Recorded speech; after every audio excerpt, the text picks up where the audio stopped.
Bom, a gente está falando de Martin Heidegger. Martin Heidegger, ele é também considerado aí, quando a gente aborda a questão da ontologia contemporânea, né? Ele é aluno de Edmund Husserl e ele é o filósofo que também vai discutir a questão do ser, por isso ele está atrelado nesse contexto do que a gente chama de ontologia, estudo do ser, no sentido dessa ontologia contemporânea. Eu fiz umas anotações aqui, eu não sei se nessas minhas anotações eu vou conseguir abordar toda ela e a gente conseguir, inclusive, reduzir nessa aula só, mas aí a gente continua na aula que vem. E por que eu estou meio que batendo nessa técnica de continuar esse tema? Porque, além de ser uma filosofia contemporânea, julgo eu que é um conceito interessante da gente pensar, complexo inicialmente, complexo, reconheço, não só a complexidade, mas é um conteúdo hermético também, mas acho que traz uma reflexão daquilo que é a filosofia na contemporaneidade, certo? Contemporaneidade, a partir do século XX. Então vamos lá. Heidegger, Martin Heidegger, ele nasce em 1889 e morre em 1976. Ele é um puta de um pensador, né? Uma filosofia refinada e uma filosofia um tanto quanto rebuscada no sentido da sua complexidade e intelectividade. Exige da gente esforço. Não é fácil ler, porque Heidegger trabalha com muitos conceitos, e ao mesmo tempo que ele trabalha com muitos conceitos, ele não explica esses conceitos, ele já dá esses conceitos como pressupostos conhecidos do leitor, certo? Sei lá o porquê ele faz isso, talvez seja justamente para dificultar, para ninguém entender mesmo, sei lá, mas Heidegger, ele trabalha com alguns conceitos importantes para a gente compreender a discussão do ser. Ele, e é dele aquela frase que eu gosto quando falar para você sobre a complexidade das filosofias, né, de alguns termos filosóficos, aquela frase que eu já coloquei na lousa para vocês, acho que no segundo ano, que é por que há algo no lugar do nada, acho que eu coloquei na lousa até lá em cima, né, no cantinho, quando nós estudamos sobre Nietzsche e tal. Heidegger, ele vai discutir a respeito do ser. Então, para iniciar a discussão do ser, ele traz para a reflexão, no seu livro Metafísica, uma proposta do desenvolvimento acerca de uma resposta para essa frase. Qual frase? Por que há algo no lugar do nada? Vou escrever até aqui no chat para vocês. Por que há algo no lugar do nada? E é de uma certa forma, deixa eu colocar aqui quem vier para todos, né? Porque há algo no lugar do nada. E, claro, essa frase, ela tem 4 elementos, né? 4 elementos. O primeiro elemento é por quê. O segundo elemento é a, certo? Aí vem do haver, né? A. O terceiro elemento é algo. E o quarto elemento é o nada. Certo?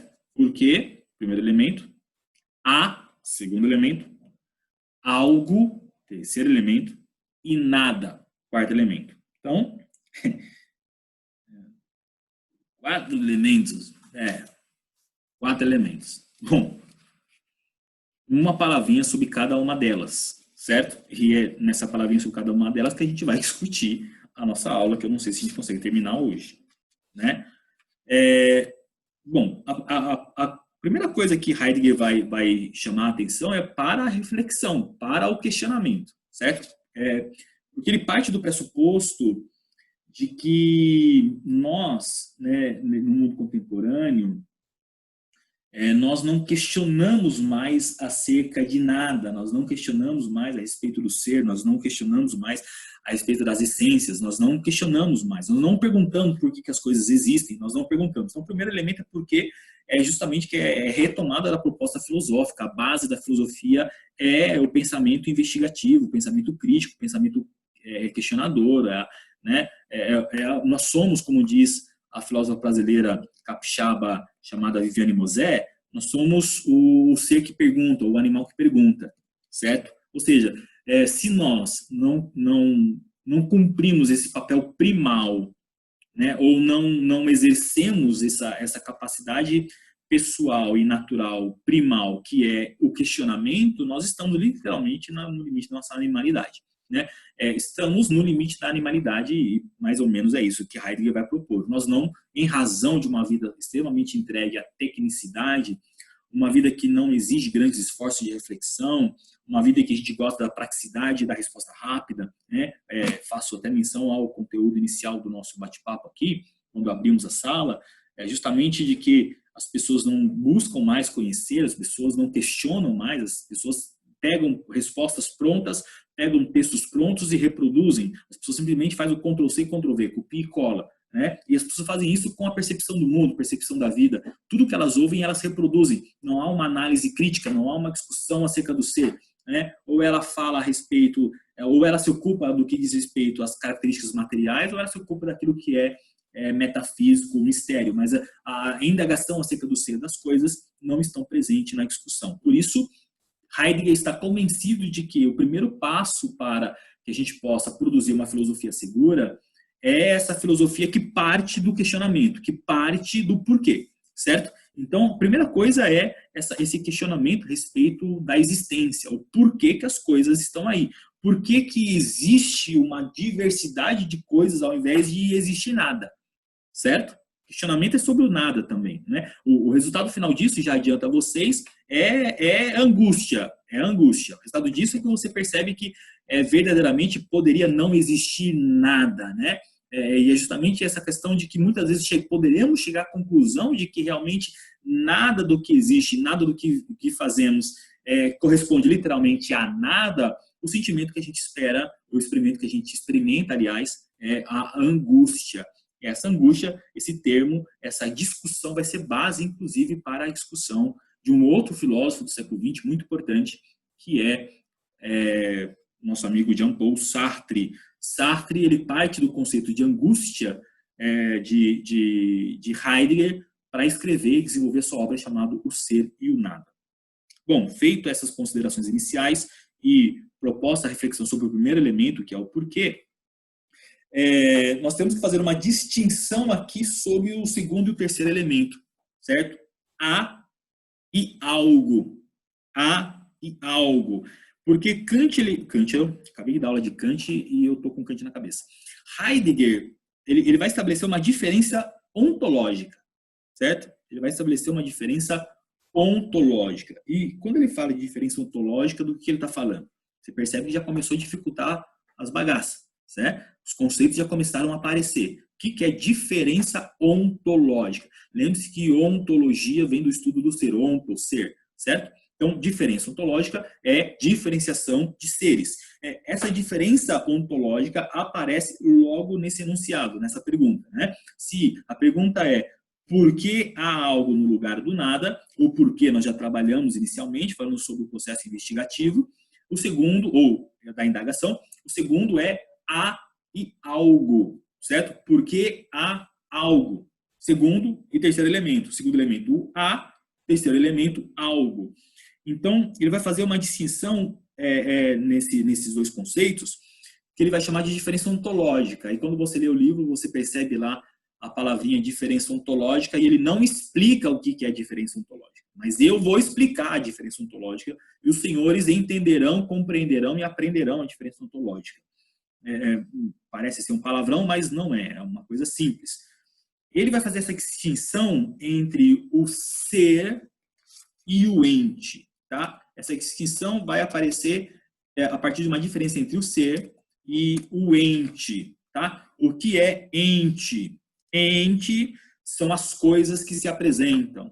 Ente é aquilo que está presente na consciência, que aparece na consciência, como diz Edmund Husserl, que nós fizemos o último estudo, certo? O ente é esse mundo que aparece, certo? As coisas, a presença do mundo, né? É justamente a presença do copo, a presença do mouse, a presença do celular, a presença do relógio, da mesa. Esses aí são entes, certo? Entes, né? Presença do Juliano, a presença do Carlito, da Mariana, da Yasmin, tantos outros. É ente, somos entes, certo? As coisas que se apresentam, as coisas que aparecem, as coisas que estão aí, a coisa que nós percebemos. Esse mundo, né, que se coloca diante de nós, né? É justamente isso que Heidegger vai chamar de ente, nessa diferença ontológica. Bom, isso posto, ele vai propor um segundo conceito, um segundo ponto fundamental aqui, que é o que ele vai chamar de ser, certo? O que é o ser? O ser é o fato de haver ente, certo? É o fato de existir algo. O ser, ele é anterior ao ente, né? O ente é o algo que há, certo? É o algo que está aí, que a gente vê. O ser é a pergunta anterior, é por que há? Entendeu? Então, o há corresponde ao ser, nessa frase aí de Heidegger, certo? E o algo corresponde ao ente. Nessa frase que nós propomos aí de Heidegger, porque há algo no lugar do nada. Então, o há é o ser, certo? O algo é o ente. Então, quando a gente fala dessa diferença ontológica entre ser e ente, são duas coisas opostas. Nós podemos discutir acerca do ente, podemos elaborar uma filosofia acerca do ente, um pensamento acerca do ente, tanto quanto nós podemos elaborar uma reflexão acerca do ser e discutirmos acerca do ser, tá bom? Então, o que é o ente? Ente são as coisas que se apresentam, as coisas que eu percebo, as coisas que o mundo, é esse mundo que se coloca diante de mim, a presença, certo? O ser é o fato de haver o ente, é o fato de existir alguma coisa. Ele é, portanto, anterior ao ente, e é uma discussão sobre o fato de haver entes, né? Se o celular é um ente e se apresenta aqui, a pergunta de Heidegger, a partir dessa proposta é, mas o que permite com que haja celular? Certo? Não é o que é o celular, é o que traz, é o que permite, é o que traz à tona, né, o que evidencia, o que possibilita a existência do ente. Então, por isso que a discussão sobre o ser é uma discussão anterior. Nós estamos falando das essências, né? Nesse sentido, o que a gente está falando é o seguinte, ó. Se eu responder essa pergunta, de uma análise, né? Por que há? Se eu parar aí, por que há? Nós estamos refletindo sobre o ser, porque o há é o ser, certo? Então, o que nosso amigo Heidegger está falando? A discussão deve partir da análise do ser. Então, é por que há, certo? Se eu falar o algo, eu caio no ente, certo? Então, eu tenho que, primeiro, tentar compreender o porquê há. É isso que a gente não faz mais, que é o que Heidegger está propondo. Nós não fazemos mais. Nós não discutimos o porquê que as coisas existem. Nós discutimos as coisas. Nós nos ocupamos das coisas. Nós compreendemos as coisas. Nós dissecamos as coisas. Nós descrevemos as coisas. Nós catalogamos as coisas. Nós produzimos as coisas. Mas ninguém se questiona do porquê que as coisas existem. E nós perdemos isso de vista. Essa é a proposta de Heidegger. E, por fim, claro, nós vamos concluir, vamos concordar com ele, que, na verdade, o que aconteceu aí foi o esquecimento do ser, um conceito fundamental que talvez a gente aborde numa próxima aula. Bom, feita essa consideração da diferença ontológica, certo? Entre ser e ente, a aula hoje é aula conceitual, filosófica mesmo, né? Nessa dimensão conceitual, para vocês entenderem como que é a bagaça. Isso aqui é coisa de gente grande, não é coisa de menino.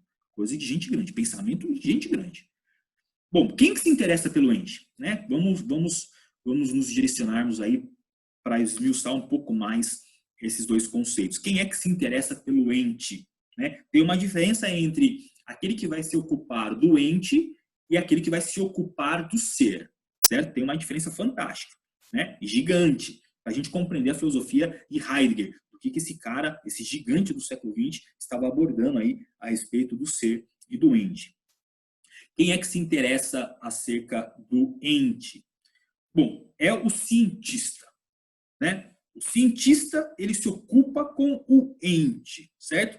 O cientista, ele vai, de uma certa forma, se ocupar e se dedicar ao estudo dos entes como eles são. Então, o ente é coisa do cientista. Quem pesquisa os entes são os cientistas. Quem vai descrever, né, a composição desse copo, fazer uma análise do copo, fazer uma questão do que compõe essa matéria do copo, quem vai colocar isso aqui, né, vai raspar e vai colocar no microscópio para poder analisar, vai fazer uma análise de qual é a composição celular, atômica, né, dos átomos presentes aqui no copo, isso aí é coisa do cientista, certo? O cientista se ocupa com o ente, né? O cientista se ocupa com o que está presente, com aquilo que aparece, né? Eu falei para vocês na semana passada, você pega um médico legista, certo? Um médico legista pega um corpo humano, ele vai dissecar o corpo humano, ele é um cientista, então o que ele se ocupa? Ele se ocupa com o corpo, certo? Ele abre o corpo, ele, né,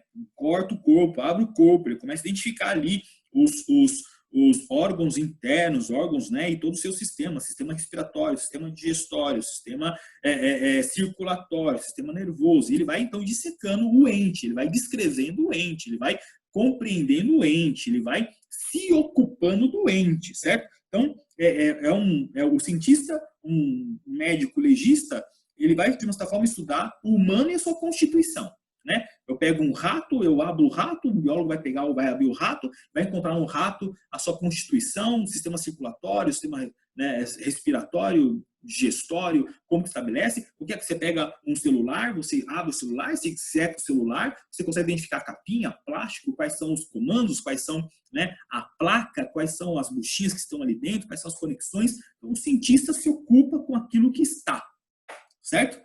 Com aquilo que aparece. Essa é a ocupação do cientista. E este, para Heidegger, é o nível ôntico. É um outro conceito agora, tá?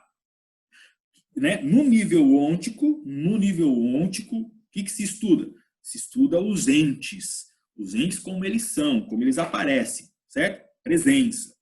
Quem é que estuda os entes? O cientista. Esse é o nível ôntico, certo?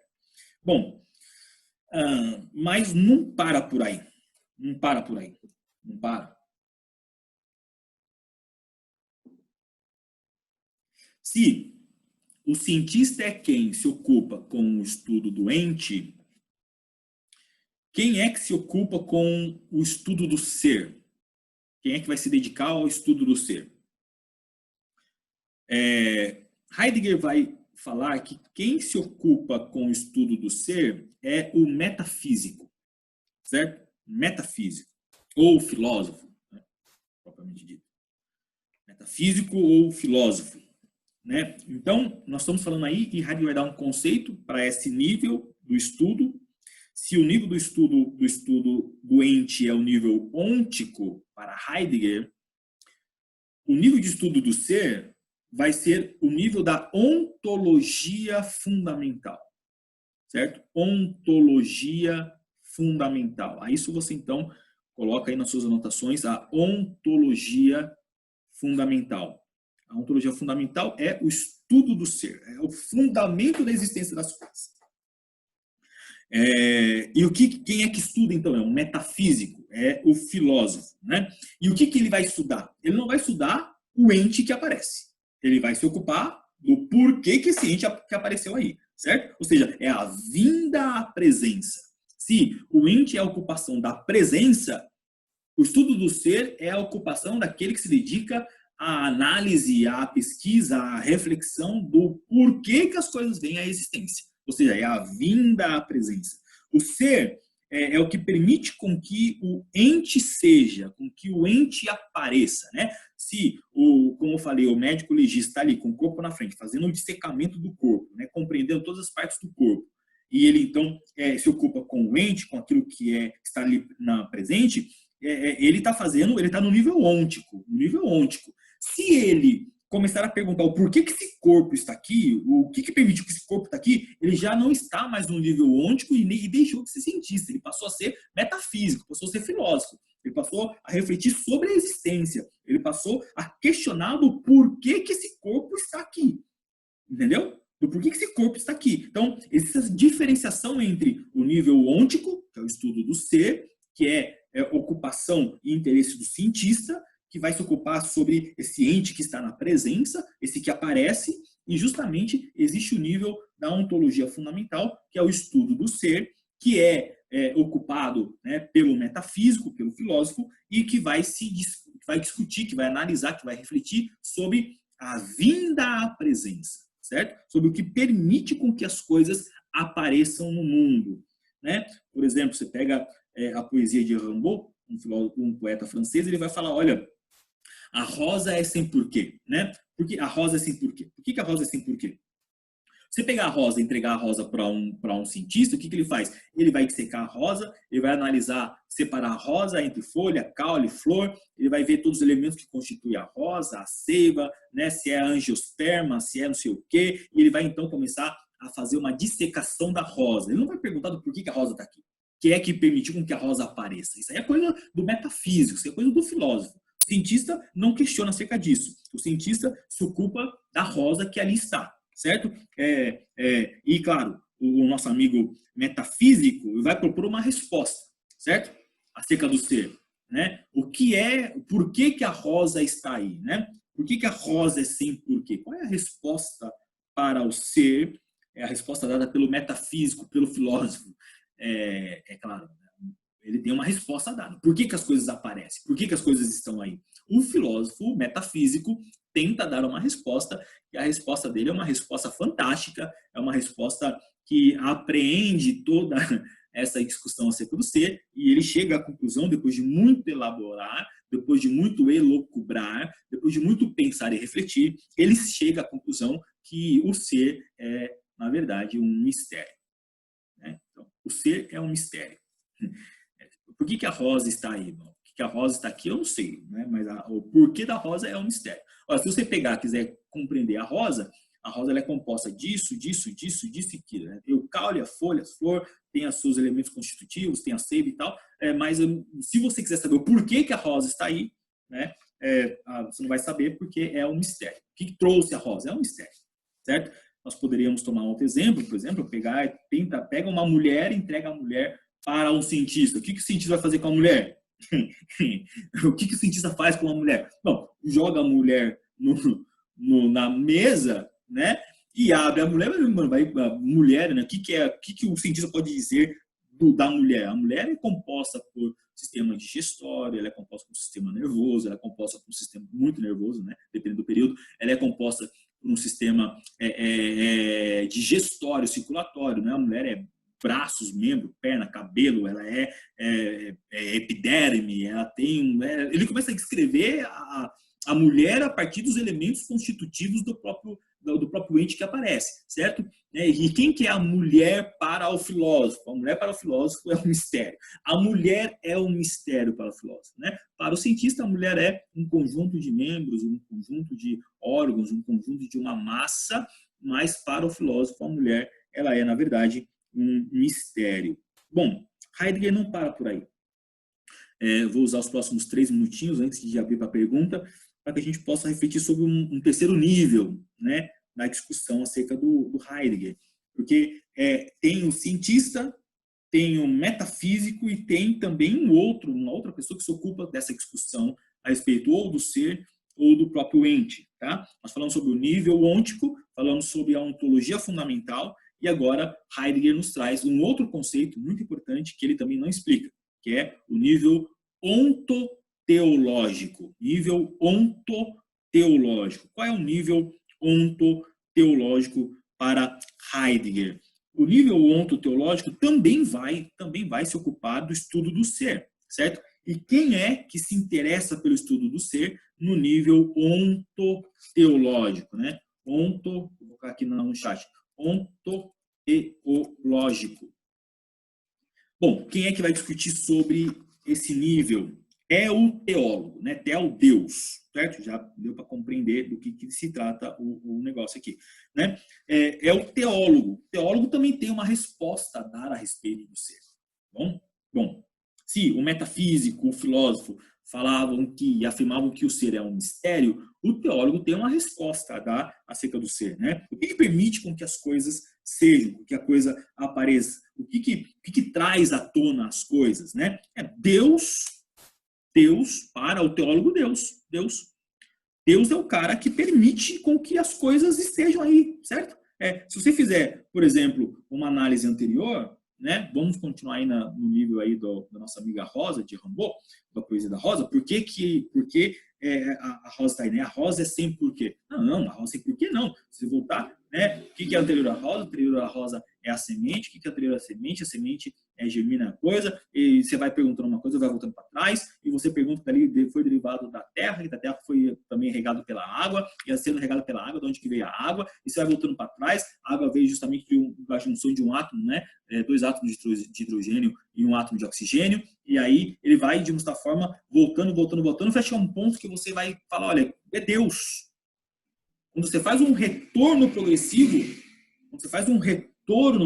à origem, você chega na conclusão de que é Deus. E aí, claro, para o teólogo, resolveu o problema, certo? Resolveu o problema. Se a discussão era a indagação do porquê que o ser é trazido à tona, porquê que o ente aparece, né? Uma discussão sobre o ser, do porquê que permite com que as coisas sejam, o teólogo dá uma resposta. É Deus. Deus é que permite com que as coisas sejam. Deus criou todas as coisas. E aí você pensa que resolveu um problema. Então ele desloca do mistério para Deus. A reflexão do ser, ele atribui esse mistério para Deus. Enquanto o metafísico, está falando que o ser é um mistério, não tem mistério nenhum. O que o nosso amigo faz, teólogo, é atribuir a Deus a consequência natural do porquê que as coisas estão aí, do porquê que as coisas aparecem. Então, você pensa assim, tá, beleza, respondeu o problema, certo? A metafísica, nesse nível ontoteológico, resolveu o problema, né?